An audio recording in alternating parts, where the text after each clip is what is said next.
आप वीज़ा की एप्लीकेशन तब तक ना डालें जब तक यूनिवर्सिटी से कंफर्म्ड आपके एडमिशन का लेटर ना आ जाए। उसको हम बोलते हैं F1। ठीक है ना, स्टूडेंट वीज़ा होता है F1। 90.4 एफएम के श्रोताओं को मेरा प्यार भरा नमस्कार। जो कार्यक्रम आपके सामने प्रस्तुत कर रहे हैं उसका नाम है युवा जगत। जैसा कि आप जानते हैं, युवा जगत जो हमारा कार्यक्रम होता है, इसमें हम युवाओं को नई नई जानकारियाँ देते हैं। हमारी कोशिश होती है कि जो हमारे युवा हैं, युवतियां हैं, उनको अच्छा मार्गदर्शन मिले, उनके ज्ञान में वृद्धि हो। इसी बात को ध्यान में रखते हुए आज स्टूडियो में एक बहुत ही खास शख्सियत हमारे बीच में है। आज की खास शख्सियत का नाम है डॉक्टर सुनील कुमार सिंह जी। डॉक्टर सुनील कुमार सिंह जी, आपका बहुत स्वागत करता हूं हमारे स्टूडियो में। धन्यवाद सर। तो मैं मेरा जो प्रश्न रहेगा वो ये है कि हमारे देश में जो युवा हैं वो लालायित रहते हैं बाहर पढ़ाई के लिए जाने के लिए, ख़ास तौर से जो डेवलप्ड कंट्रीज़ हैं, हमारी यूएसए में जो हमारे विश्वविद्यालय हैं, यूके में, कनाडा में, ऑस्ट्रेलिया में। तो ये बहुत क्रेज़ है आजकल नौजवानों के बीच में। तो आप इसके बारे में क्या कहना चाहेंगे? सबसे पहले आपको 3 में से कोई एग्ज़ाम देना है, अलग अलग यूनिवर्सिटी और अलग अलग कंट्रीज़ के अंदर अलग अलग जो है अंग्रेजी के स्पीकिंग जो कोर्सेज हैं, और उनको आप थोड़ा अटेंड करके 2-4 महीने, तो टोफेल है, एक आइल्स है, एक जीआरई है। ये 3 ऐसे इंग्लिश स्पीकिंग कोर्सेज हैं जिसमें स्पीकिंग, राइटिंग, रीजनिंग, लिसनिंग, इस तरह की चीज़ें पूछते हैं। ये बहुत सिंपल होते हैं। अधिकतर बच्चे आजकल हमारे इंग्लिश मीडियम में पढ़ते हैं, तो उनको इस तरह की कोई दिक्कत नहीं आएगी। इसमें बड़ी बड़ी गाइड्स हैं और वो है, घर पर भी तैयारी कर सकते हैं। तो इस पर सबसे पहले इम्पॉर्टेंट है कि जैसे हम फॉर एग्जांपल आइल्स है, आइल्स 6.5 मिनिमम है। अगर 6.5 से कम स्कोर है तो कहीं एडमिशन नहीं होगा, और अगर 6.5 से 7 है, 7.5 है, 8 है, तो अलग अलग कंट्रीज़ में अलग अलग कोर्सेज में इनके लेवल की अलग अलग रिक्वायरमेंट है। इसी प्रकार से टोफेल एक एग्ज़ाम है, उसमें भी जो है 3-4 चीज़ें, जैसे मैंने बोला आपको, स्पीकिंग, लिसनिंग, रीजनिंग, राइटिंग, इस तरह के जो है ना सवाल पूछे जाएंगे और उनका स्कोर आएगा। तो स्कोर बहुत क्रिटिकल है और उसके हिसाब से ही आप यूनिवर्सिटी को सिलेक्ट करें। और इन सब में सबसे ऊपर और सबसे जो सही एग्ज़ाम है वो है जीआरई। ठीक है ना, जीआरई भी एक जर्नल रीडिंग इंग्लिश का एक टेस्ट है, जिसको अगर आप पास करते हैं तो दुनिया की किसी भी यूनिवर्सिटी में आप अप्लाई कर सकते हैं। अब सवाल ये आता है कि आपका स्कोर क्या है। तो आजकल जो विश्व के टॉप 400, टॉप 800 जो यूनिवर्सिटीज़ हैं, चाहे वो कहीं पर भी हों, ऐसा नहीं कि वो सिर्फ यूएसए में हो, वो आपके इंग्लैंड में भी हो सकती हैं, वो आपके ऑस्ट्रेलिया में भी हो सकती हैं। तो यूनिवर्सिटी ये डिक्लेयर करती हैं कि हम कितने से कितने स्कोर वाले बच्चों को एडमिशन देते हैं। और कोर्स में भी, से फॉर एग्जांपल आप ग्रेजुएशन करना चाहते हैं तो ग्रेजुएशन में कम स्कोर की ज़रूरत है। ग्रेजुएशन वहाँ हर जगह विदेश में 4 साल का होता है। उसके बाद अगर आप एमएस करना चाहते हैं तो एमएस 2 साल का होता है। तो डिप्लोमा वगैरह करने से कोई मतलब नहीं है, आप जाएं प्रॉपर कोर्स करें। और अगर आपने एमबीए करना है तो एमबीए में कुछ और एडिशनल रिक्वायरमेंट्स भी रहती हैं, जिसमें जीआरई सबसे मेन है। तो वर्ल्ड की वैसे तो टॉप की यूनिवर्सिटियां आजकल लिस्टेड हैं, उनको देख सकते हैं। उनके स्कोर्स के अनुसार आप अपना मन बनाएं। फॉर एग्जांपल जीआरई का स्कोर अगर 295 से 300 है तो बताते हैं ये 15 यूनिवर्सिटी इस स्कोर वाले बच्चों को लेते हैं, और इन इन कोर्सों में हम इस स्कोर से इस स्कोर तक लेते हैं। अब बच्चा तो एम्बिशियस होता है, पेरेंट्स भी एम्बिशियस होते हैं, क्या भाई हम तो अपने बच्चे को हार्वर्ड यूनिवर्सिटी में भेजेंगे। तो हार्वर्ड वर्ल्ड की टॉप यूनिवर्सिटी है एमबीए के लिए, और उसके अंदर जो रिजेक्शन रेट है वो है 95 से 97। यानी कि हर 100 एप्लीकेशन में से 95 से 97 एप्लीकेशन रिजेक्ट हो जाती है। तो हमें अपने स्कोर के अनुसार, अपने ग्रेड्स के अनुसार ही जो अप्लाई करना चाहिए, जिसके अंदर आपका ऑलमोस्ट श्योर हो जाए कि आपका एडमिशन होगा। हाँ, तो ये तो आपने बहुत महत्वपूर्ण डॉक्टर साहब जानकारी दी इसके बारे में कि भाई कैसे जो है वो चयन करें और क्या कौन सी परीक्षाएं होती हैं। तो अब मैं आपसे जानना चाहूँगा कि जो यूनिवर्सिटी में अप्लाई करने का जो प्रोसीजर है उसके बारे में बताएं। देखिए, सबसे पहले तो मैं आपको बताता हूँ कि अलग अलग कंट्रियों में अलग अलग ग्रेडिंग सिस्टम्स हैं। इंडिया में जो ग्रेडिंग सिस्टम है वो 10 पॉइंट का है। चाहे आप पॉइंट्स ले लो, चाहे आप परसेंटेज ले लो। तो अगर 100 में से है 75 है तो आपके 75% है। अगर इसी तरह से अगर ग्रेड 10 है, 10 में से आपके 7 है तो 70% है। मगर अमेरिका के अंदर जो सिस्टम है वो 4 पॉइंट है और मिनिमम रिक्वायरमेंट 3.75 है, स्कोर आना चाहिए। तो अगर हमारे 75% है या 70% है तो हमें अपने मार्कशीट को इवेलुएट कराना चाहिए। एक संस्था है वर्ल्ड एजुकेशन सेंटर, उसमें क्या है, अगर आप भेजेंगे तो आपकी मार्कशीट्स इवेलुएट होके आ जाएंगी, जो पूरी दुनिया में माननीय होंगी। उसके बाद परसेंटेज पे कभी कोई सवाल नहीं उठेगा आपका लाइफ लॉन्ग। और वही लोग आपकी जो टॉप 4 यूनिवर्सिटियों में मुफ्त भेजते हैं। वो एक बार फीस लेते हैं और 4 जगह अगर अप्लाई करते हो तो डायरेक्ट वो भेज देते हैं। अगर हम हमारे यहाँ से मार्कशीट भेजेंगे, पहली बात तो उनको ऑथेंटिक नहीं मानते हैं। ऑथेंटिक ऐसे नहीं मानते हैं, हम लोगों तो हम मार्कशीट को ही सब कुछ समझते हैं, पर मार्कशीट कुछ वैल्यू नहीं रखती। बाहर बाहर होती है ट्रांसक्रिप्ट। अब मार्कशीट और ट्रांसक्रिप्ट में क्या फ़र्क है? ट्रांसक्रिप्ट एक कंसोलिडेटेड सिंगल शीट के ऊपर आपका सम टोटल होता है, चाहे आप ग्रेजुएशन करें, चाहे आप पोस्ट ग्रेजुएशन करें, चाहे आप पीएचडी में एडमिशन लेना चाहते हैं। तो ट्रांसक्रिप्ट जो इशू होती है वो एक सिंगल पेज के ऊपर सेमेस्टर वाइज सारा करके आपका टोटल सीजीपीए कितना आया है या टोटल परसेंटेज कितना है, इसका रिफ्लेक्शन है। और ये जो ट्रांसक्रिप्ट होती है वो आपके द्वारा भेजी गई या कंप्यूटर में अटैचमेंट से भेजी गई को स्वीकार नहीं करते हैं। जहाँ जहाँ से भी आपने पढ़ाई करी है, अगर आप पीएचडी में जाना चाहते हैं तो ग्रेजुएशन कहीं से किया है और पोस्ट ग्रेजुएशन कहीं और से किया है, तो वो यूनिवर्सिटी वाले डायरेक्ट उनको भेजेंगे अंडर सील्ड कवर, तब वो उसको मानेंगे। तो जब एक बार आप ट्रांसक्रिप्ट भेज देते हैं आपकी सही, तो वो सब जगह माननीय होती है। लोग ये गलती करते हैं कि भाई आप ऑनलाइन फॉर्म तो परचेज कर लेते हो यूनिवर्सिटी का और सारी फॉर्मेलिटियाँ पूरी कर देते हो। आप सोचते हो हमने अप्लाई कर दिया और हमारा फॉर्म कंप्लीट हो गया, मगर हम मार्कशीट को ही ट्रांसक्रिप्ट समझ लेते हैं। जो लास्ट में भी मिलती है ना हमको, वो ट्रांसक्रिप्ट पूरी की पूरी अलग होती है। और वो मार्कशीट तो होती है सेमेस्टर वाइज, ईयरली होती है, मगर ऐसा नहीं है। वहाँ पर आपको कंसोलिडेटेड मार्क्स बताने, भाई इतना ये डिग्री करी, इसमें इनका फाइनल सीजीपीए ये आया है और ये हम आपको अंडर रजिस्टर्ड कवर ओरिजिनल दस्तखत से भेज रहे हैं, फोटोकॉपी नहीं चलेगी। मान लो आपने एक ट्रांसक्रिप्ट खरीद ली और यूनिवर्सिटी का नाम लिख दिया और उनको भेज दी, तो वो रिजेक्ट हो जाएगा। आपको विद ओरिजिनल दस्तखत ही ट्रांसक्रिप्ट भेजनी होगी। तो इस तरह से आप ये कर सकते हैं। अब दूसरी चीज, अधिकतर बच्चे ये सोच के घबरा जाते हैं कि फी स्ट्रक्चर, आप देखो कोई भी कोर्स होगा ना, 30-40 लाख से लेकर के 80 लाख तक जो है आपकी फीस होगी पूरे कोर्स की। ग्रेजुएशन हो, पोस्ट ग्रेजुएशन में 40-50, एमबीए की और ज़्यादा। तो इसको देख करके घबराना नहीं है। करीब करीब हर बच्चे को कोई ना कोई फेलोशिप, वो जब उसको अप्रूव कर देते हैं, एडमिशन हो जाता है बच्चे का, तो कोई ना कोई उसको फेलोशिप या स्कॉलरशिप मिलती है, जिसमें उसका काफ़ी पोर्शन कवर हो जाता है। जैसे कि फॉर एग्जांपल अमीगो फेलोशिप, ये अगर किसी ने दी है आपको, तो कई वहाँ पर इस तरह के यूनिवर्सिटी का सिस्टम है कि उसमें आपका फ़ी रिड्यूस हो जाता है। तो फिर एक सबसे बढ़िया है असिस्टेंटशिप।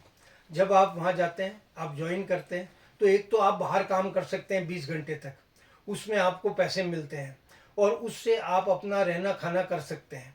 और जहाँ तक रह गई सवाल फीस की, तो जब आप किसी प्रोफेसर के साथ काम करते हैं वहाँ पर, उसका जो भी वो विषय में काम कर रहे हैं उसको असिस्टेंस देते हैं, तो वहाँ पर असिस्टेंटशिप में काफ़ी अच्छा पैसा होता है। उसमें आपकी इंश्योरेंस कवर होती है, उसमें आपके कोर्सेज की फ़ीस कवर होती है, तो मीगर अमाउंट आपको रहने खाने का होता है। अगर पेरेंट आपके ज़्यादा सक्षम नहीं भी हैं तो आप उससे अपने आप को सपोर्ट कर सकते हो। शुरू शुरू में आपके पास में कुछ पहले सेमेस्टर की फ़ीस भरने के लिए पैसा होना चाहिए, कुछ वहाँ जाने के लिए पैसा होना चाहिए, तो इस तरह की बातें हैं।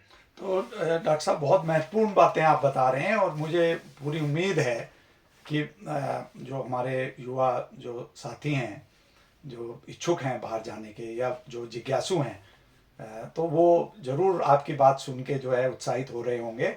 तो अब मुझे आप बताइए कि जो वीज़ा एप्लीकेशन है ये बहुत महत्वपूर्ण है। तो वीज़ा एप्लीकेशन का प्रोसेस क्या है और कैसे इसको इसको किसी कंसल्टेंट के माध्यम से इसको किया जाए या खुद कर सकते हैं हमारे युवा? देखिए साहब, आपने बहुत अच्छा सवाल पूछा। ये बच्चों के लिए बहुत ही महत्वपूर्ण जानकारी है। इस बारे में सबसे पहले आप वीज़ा की एप्लीकेशन तब तक ना डालें जब तक यूनिवर्सिटी से कंफर्म्ड आपके एडमिशन का लेटर ना आ जाए। उसको हम बोलते हैं F1, ठीक है ना। स्टूडेंट वीज़ा होता है F1। जैसे साथ में अगर वाइफ जाती है, स्पाउस जाता है, या वाइफ का एडमिशन हुआ है, हस्बैंड जाता है, तो वो H4 वीज़ा में जाते हैं।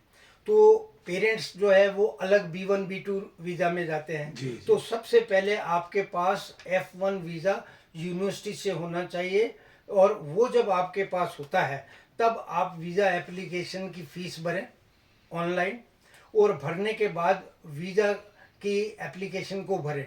मगर इससे पहले मैं आपको बता दूं कि हर यूनिवर्सिटी में जो एप्लीकेशन फॉर्म होता है उस पर रेड आता रहता है। आप उसको 10 दिन में भरो, 20 दिन में भरो, 6 महीने में भरो, आपकी इच्छा है।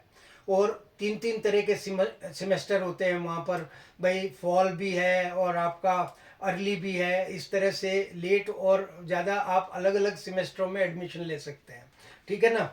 मगर वीज़ा एप्लीकेशन तब तक नहीं भरी जाएगी जब तक एप्लीकेशन फॉर्म पर आपके ग्रीन लाइट ना आ जाए, वरना जब तक इनकम्प्लीट होता है तो उस पर रेड लाइट आती है। तो आपको परस्यू करना है कि भाई मेरे सारे डॉक्यूमेंट वहाँ पहुँच गए या नहीं पहुँचे।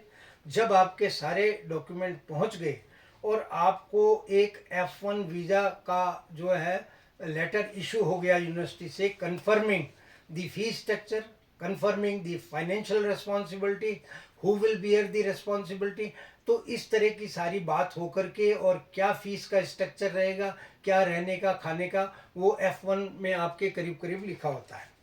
तो उसके लिए ऐसा है, कुछ कंट्रीज तो ये कहती हैं कि भाई आप जब वीज़ा इंटरव्यू के लिए जाओ तो आप टिकट आपके पास कंफर्म होना चाहिए जी, एयर का। जी। मगर अमेरिका एक ऐसी कंट्री है, वो क्योंकि वीज़ा भी बहुत रिजेक्ट हो जाते हैं, इसलिए वो कभी आपको नहीं कहते कि आप पहले टिकट लो। जी। अगर आपको वीज़ा मिल जाएगा तो आप टिकट अपने हिसाब से लो, जी, आज लो, कल लो, 6 महीने बाद लो, 4 महीने बाद लो। और ये जो प्रक्रिया है ना, ये कम से कम भी 6 महीने पहले शुरू करनी होती है। जी। ऐसा नहीं कि कल लास्ट डेट है और आज हम अप्लाई कर रहे हैं। अब you keep on filling the form, जब तक आप पूरा फॉर्म नहीं भर लेते, आपका फॉर्म कंप्लीट नहीं हो जाता, तो आपको फिर ऑप्शन होते हैं कि भाई आपने समर में भरना है, फॉल में भरना है, या अर्ली में भरना है। तो वो सेमेस्टर में अलग अलग नाम से अलग अलग यूनिवर्सिटी में जाने जाते हैं, ठीक है ना। तो सबसे पहले तो ये करके आपको F1 वीज़ा मिलेगा, और F1 वीज़ा मिले और उसके बाद आप क्या करेंगे कि कभी भी जो है एडवांस में टिकट ना लें। अगर ये रिक्वायरमेंट है, कभी जर्मनी की रिक्वायरमेंट होती है, कभी कहीं की कोई टिकट ले लें, तो आप एक साइड का ही टिकट लें, जी। वापस आने का टिकट नहीं लें, क्योंकि आपको वहाँ रहना है और पढ़ना है। जी। तो 1 साल से ज़्यादा वापसी का टिकट भी नहीं मिलता है। तो इन सब चीज़ों का आप ध्यान रखेंगे। जितना भी पहले से आप अपना एप्लीकेशन भरना शुरू करेंगे उतना ही आप फ़ायदे में रहेंगे। अच्छा, कई बार ऐसा होता है कि परसेंटेज से ज़्यादा ये चीज़ का अहमियत दी जाती है कि आप जो है वो कोर्स क्यों करना चाहते हैं। जैसे आप MBA करना चाहते हैं, आपने आर्ट्स में डिग्री करी है, तो कहते क्या रेलेवेंस है आपका। तो आपको एक लेटर ऑफ मोटिवेशन देना होगा। मान लो आप एरोनॉटिक इंजीनियरिंग करना चाहते हैं, या आप बिग डाटा में जाना चाहते हैं, आप कंप्यूटर इंजीनियरिंग करना चाहते हैं, तो आपने उसमें क्या एफर्ट्स अब तक किए हैं और आपका इंक्लिनेशन क्या है, आप क्या बनना चाहते हैं लाइफ में, उसके आपके पास में कुछ ना कुछ इस तरह का सपोर्टिंग चीज़ें होनी चाहिए कि भाई मैंने कोई, जैसे मैं कैंसर में रिसर्च करना चाहता हूँ तो मैंने अपने कोई लैब असाइनमेंट कैंसर में लिए हों, आपके घर में कोई पीड़ित हो, कोई ऐसी चीज़ हो जिसकी वजह से आपको ये मोटिवेशन मिला है कि नहीं जी मैंने तो जो है कैंसर में ही रिसर्च करनी है, या मैं ड्रग में ही डिस्कवरी करनी है कैंसर की। जी। तो ये सब चीज़ें जो है ना, ये उन चीज़ों को बहुत अहमियत देते हैं। Irrespective of your percentage and your scores, एक कमेटी बैठती है एडमिशन की, वो इस चीज़ को बिल्कुल पढ़ते हैं वहाँ पर, लेटर ऑफ मोटिवेशन और लेटर ऑफ इंटेंट, कि क्यों आप इस कोर्स में एडमिशन लेना चाहते हैं। जब कमेटी इस बात से पूरी तरह से कन्विंस हो जाती है कि हाँ भाई ये एक जेन्युइन कैंडिडेट है, और यहाँ और बहुत लिमिटेड सीटें होती है क्लासों में और कोर्सेज के अंदर। इसमें एक बात आपको मैं कहना चाहता हूँ कि भाई देखिए, अगर आप सारी डिग्री यहाँ से करके नौकरी करना चाहते हैं तो कई साल लग जाएंगे। एक डिग्री वहाँ से करनी है, जो लोग अफोर्ड कर सकते हैं वो 12वीं के बाद ही चले जाएं, ग्रेजुएशन वहाँ से कर लें। तो ग्रेजुएशन जो कोई भी अमेरिका से होगा, ऑस्ट्रेलिया से, उसको जॉब मिल ही जाती है वहाँ पर, ठीक है ना। अगर आप सारी डिग्रियां यहाँ से करके और ट्राई करोगे तो फिर तो ऐसा है ना जी भाई, आप इन्फोसिस में या टीसीएस में या पहले इंजीनियर हैं, फिर कभी आपको मौका मिलता है 2 4 5 साल में वहाँ जाने का, 6 महीने के लिए, और स्टाफ की पोजीशनिंग के हिसाब से आपको मौका मिलेगा।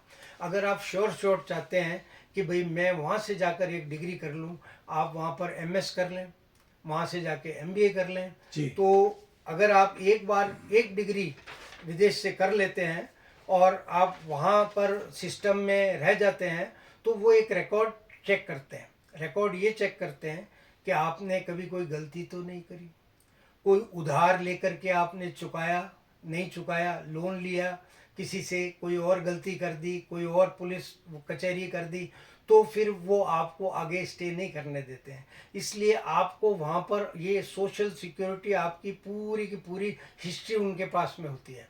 तो जब आपका रिकॉर्ड क्लियर होगा वहाँ का, तब हर आदमी चाहेगा, जॉब की कोई कमी नहीं है विदेशों में। इंडियंस इतने मेहनती हैं, और यूएसए के अंदर बहुत बच्चे हैं, हमारे पवार साहब के भी बच्चे वहाँ हैं, और मेरी भी बिटिया अमेरिका में है, बेटा भी मेरा अमेरिका में है, पहले जर्मनी में था। तो ये चीज़ें आसान है बहुत। Indians are second to none, और आप इसमें पूरा आत्मविश्वास रखें, और वहाँ की जो सैलरी है, रूल की कंडीशन है, फार बेटर है।